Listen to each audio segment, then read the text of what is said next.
고등학교 입학해서 처음 봤던 성적은 정말 말 그대로 저 이런 말 하면 안 되나요? 3학년 1학기에는 저는 그 6과목을 모두 1등급을 맞아서 총 1.0으로 고등학교 생활을 마무리했습니다.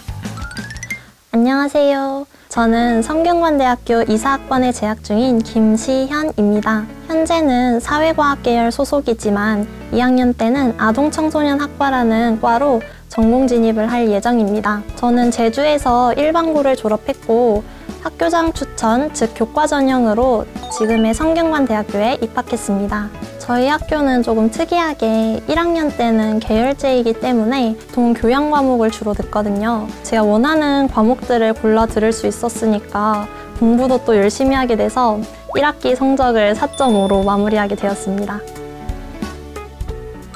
이건 제가 고등학교 3년 내내 제 인생을 그래프로 한번 나타내 본 건데요. 지금 보시다시피 나름 상승곡선이라고 얘기할 수 있을 것 같아요. 그래서 이걸 그려보는데 고등학교 3년 동안 되게 고생하면서 공부했던 기억, 그래도 성적이 올라서 정말 눈물 흘리면서 행복해했던 기억들이 좀 새록새록 다시 떠올려져서 되게 기분이 좋았습니다. 고등학교 입학해서 처음 봤던 성적은 정말 말 그대로 저 이런 말 하면 안 되나요? 괜찮아요? 사실 국어만 1등급 정도였고 수학이 4에서 5등급이 나왔고요. 나머지 과목도 3에서 4등급이라서 결코 좋다고 할 성적을 받진 못했습니다. 우선 중학교 때는 절대평가로 학생들을 평가했지만 고등학교에서는 상대평가를 이용하잖아요. 그렇기 때문에 등급마다 그 등급을 받을 수 있는 학생 수가 정해져 있는데 그거를 간과하고 중학교에서 공부하듯이 교과서만 읽고 공부를 했더니 그렇게 나온 것 같습니다. 저는 우선 제가 망쳤던 그 첫 시험지를 한번 분석을 해봤던 것 같아요. 그래서 거기서 알아냈던 점이 개념이 굉장히 심화적으로 나오고 있고 또 여러 가지 시중에 파는 문제집을 풀어야만 한다는 사실을 알아서 그 이후부터는 개념도 정말 꼼꼼하게 공부하고 최대한 다양한 문제를 풀어보는 방식으로 제 공부법을 수정했습니다. 내신 시험 당일에는 시험 과목을 조금이라도 더 봐야 한다고 생각했기 때문에 그 시험 당일이 되면은 저는 굉장히 잠을 일찍 잤습니다. 보통 9시에 잠들어서 새벽 3시에 일어났는데요. 새벽 3시에 일어나고 나서 책가방에다가 짐을 싸놓고 그 상태로 독서실에 갔거든요, 새벽에. 그래서 시험을 보러 학교에 가기 전까지 그 과목을 한번 싹 회독을 돌린 후에 학교에 갔습니다. 또 시험 기간에는 제가 잠이 너무 많아서 커피를 정말 달고 살았거든요. 하루에 커피를 정말 4-5잔씩 마셔서 위험을 달고 살았던 적도 있고요. 친구들한테 정말 많이 들었던 잔소리가 커피 좀 줄여라 였을 정도였습니다. 제가 또 정말 한 유리 멘탈 하거든요. 시험만 생각하면 진짜 머릿속이 너무 복잡해서 뭘 해야 할지도 떠올리지 못하겠고 심장이 너무너무 뛰기도 했는데요. 스터디 플래너를 잘 활용하는 방식으로 극복을 했던 것 같습니다. 우선 저는 머리가 복잡해서 일의 우선순위를 정하지 못하겠을 때 일단 스터디 플래너를 펴고 제가 해야 할 목록들을 쭉 작성해보는 연습을 했어요. 그렇게 해서 제가 적어놓은 것을 하나씩 하다 보면은 제가 계획한 공부를 어느 정도는 할 수 있더라고요. 근데 그럼에도 공부가 너무 하기 싫은 날 있죠. 저는 그럴 때에는 스터디 플래너 위에다가 항상 적는 말이 있었는데요. 아무것도 하지 않는 것보단 뭐라도 하는 것이 낫다라는 문장입니다. 제가 고등학교 3년 내내 정말 많이 되새겼던 말인데요. 이 말을 볼 때면 정말 하기 싫어도 어떻게든 책상 앞에 앉아서 책을 한 장이라도 읽게 되더라고요. 국어와 영어와 탐구 과목의 경우에는 전부 다 1등급으로 올리는 데 성공을 했지만 수학 같은 경우는 제가 정말 처음부터 예습도 안 되어 있었고 제가 친숙하지 못한 과목이라서 여전히 2에서 3등급에 머물러 있었습니다. 저는 개념서든 문제집이든 N회독하는 거를 정말 중요하게 여겼습니다. 그래서 제가 형광펜을 사용해서 문제에다 표시해 놓는 걸 좋아했는데요. 예를 들어 빨간색은 틀린 문제, 초록색은 맞았지만 헷갈린 문제, 파란색은 자신감을 가지고 잘 풀었던 문제로 분류를 했습니다. 그래서 모든 문제의 마지막 색깔이 파란색이 될 때까지 정말 반복해서 여러 번 문제를 풀어보았습니다. 탐구 과목의 경우에는 노트 필기를 했는데요. 이게 조금 특이한 게 개념 노트나 오답 노트가 아니라 바로 선지 노트를 만들었습니다. 이 선지 노트란 저희가 문제를 보면 보통 오지선다형의 문제잖아요. 이 5가지 선지 중에 제가 틀렸거나 아니면 헷갈렸던 선지를 주제별로 모아놓은 게 바로 선지 노트예요. 그래서 나중에 제가 칸트의 사형제도에 대해 헷갈린다 싶으면 그 페이지만 열어서 보면은 칸트의 사형제도에 대한 선지만 정리되어 있기 때문에 그 단원을 복습하는 데 정말 유용하게 사용했습니다. 원래는 아이돌을 좋아하지 않았는데 고등학교 2학년 때부터 갑자기 아이돌을 좋아하게 되었거든요. 공부를 해야 할 시간에 아이돌 직캠을 보고 있거나 아이돌이 나온 예능을 보고 있거나 했던 것 같아요. 저 세븐틴의 부승관 좋아했습니다. 그날 공부할 양을 정해놓고 수학을 10문제를 풀면은 부승관 직캠을 하나 보겠다라고 생각을 해서 10문제를 딱 풀고 직캠을 보기도 했고요. 네, 지금도 좋아합니다. 제 정말 험난했던 고등학교 수험생활 내내 빛이 돼준 승관씨. 그래도 지금도 사랑하고 있고 또 지금 대학 공부하는데도 정말 많은 힘이 되고 있습니다.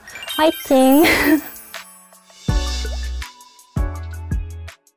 3학년 1학기에는 총 6과목이 등급이 나오는 과목이었는데요. 저는 그 6과목을 모두 1등급을 맞아서 총 1.0으로 고등학교 생활을 마무리했습니다. 이게 또 성적표에는 등급뿐만이 아니라 제 등수도 나오잖아요. 근데 등수가 정말 1등, 2등인 걸 보고 심장이 너무 빨리 뛰어서 그 성적표를 바로 사진을 찍어놨어요.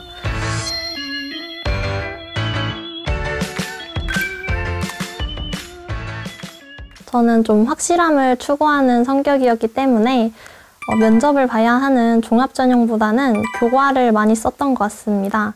제 내신 성적대에 맞춰서 상향을 2개, 적정을 2개, 하향을 2개 이런 식으로 제가 넣을 대학교를 정하였습니다. 저는 재수를 할 수 있는 형편이 아니었기 때문에 제게 기회가 단 한 번밖에 없다는 압박감을 가지고 있었습니다. 하지만 저는 이 압박감을 제가 공부를 열심히 할 수 있는 동기로 바꾸어 생각했습니다. 여러분들에게 제가 가장 좋아하는 말 하나를 소개해드리고 싶습니다. 바로 꿈이 크면 파편도 크다 라는 말인데요. 저는 여러분들이 현실의 상황에 수긍해서 꿈을 줄이는 게 아니라 허무맹랑해 보일 정도로 큰 꿈을 꾸셨으면 좋겠습니다. 여러분들이 그 꿈을 이루지 못하더라도 그곳에 쏟아부은 노력은 사라지는 게 아니라 커다란 결실로 남아있을 것이기 때문입니다.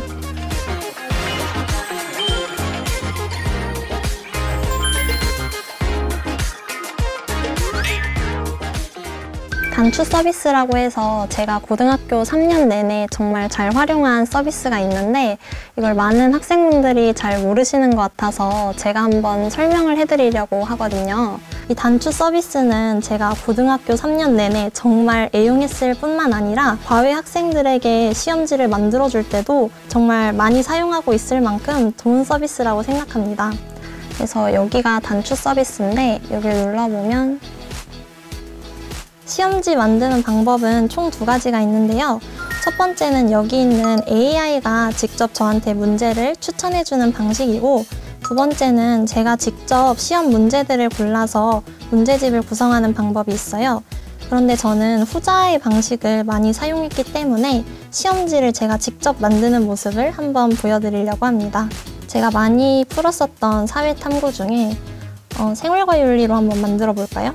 제가 특히 어려워했던 롤스와 노직이 나오는 분배적 정의 문제를 한번 시험지로 만들어 보겠습니다. 제가 공부를 할 때 평가원의 출제 경향을 파악하는 걸 중요하게 여겼거든요. 그래서 저는 시험지를 만들 때 여기 기출 부분을 누르고 학력평가를 제외해서 모의평가와 수능을 주로 골라서 풀었어요. 그런 다음에 저는 총 4개년 기출을 푸는 걸 중시했기 때문에 2021년부터 지금까지로 한번 설정해서 문제를 검색해 보겠습니다. 저는 이걸 또 오답률 순으로 배치할 수 있거든요. 그래서 오답률 순으로 배치했더니 지금 오답률 보이시죠? 난이도가 어려운 순으로 문제를 배열해서 시험지를 만들었습니다. 이 시험지 만들기 버튼을 한번 눌러볼게요. 네, 바로 이런 식으로 지금 시험지가 만들어졌고요. 마찬가지로 응시하기 버튼을 누르면 아까처럼 이렇게 문제가 표시됩니다. 네, 그럼 오랜만에 제가 아까 방금 만든 생활과윤리 시험지를 한번 풀어보려고 하는데요. 그래서 1번 문제부터 한번 풀어보겠습니다.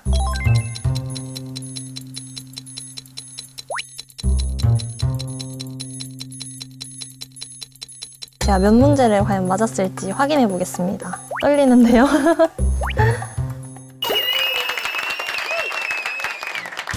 문제를 틀리게 되면은 해설지와 해설 강의를 함께 제공을 하고 있거든요. 여기 밑에 이 문제에 대한 해설이 자세하게 나와 있기 때문에 문제를 틀린 경우 이 해설지를 보면서 오답 노트를 전 작성하는 식으로 공부를 했었습니다. 또 정말 편리한 게 이 문제에 대한 정확한 해설 강의를 볼 수 있거든요. 해설 강의 버튼을 눌러보면 강의가 바로 뜨기 때문에 저는 이 기능을 정말 편리하게 사용했습니다. 지금 이렇게 단추 서비스가 무엇인지 한번 확인을 해봤는데요. 수험생 여러분들도 이 단추 서비스를 적극적으로 활용하셔서 성적 향상하는 데 좀 도움을 받으셨으면 좋겠습니다.